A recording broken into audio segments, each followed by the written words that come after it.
ಬಾನಾಡಿಗೊಂದು ಸವಿ ಮಾತು ಕಲಿಸುವ ಆ ವೀಣೆಗೊಂದು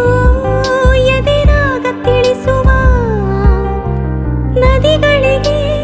ಅಲೆಗಳಿಗೆ ಕುಣಿವ ಮನಸ್ಸು ಕೊಡುವ ಅರಳುತ್ತಿರೋ ಹೂಗಳಿಗೆ ಒಲವ ಸುಧೆಯ ಕೊಡುವ ನಾನಾನ ಬಾಳಿನ ಅರ್ಥವೇ ಪ್ರೇಮವೆಂಬುದಲ್ಲವೇ ಪ್ರೇಮವೇ ಇಲ್ಲದೆ ನಾನು ನೀನು ಯಾಕೆ ಸಿಹಿಗಾಳಿ ಸಿಹಿಗಾಳಿ ಸಹಿ ಹಾಕಿದೆ ಮನಸ್ಸಿನಲ್ಲಿ ಬರಿ ಮಾತು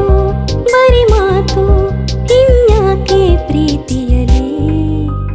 ನೋಟವೊಂದೇ ಸಾಕು ದಿನವೂ ಬೆರೆಯಲೇಬೇಕು ಪ್ರೇಮ ಅಮೃತದ ಗೀತೆ ಬರೆಯೋ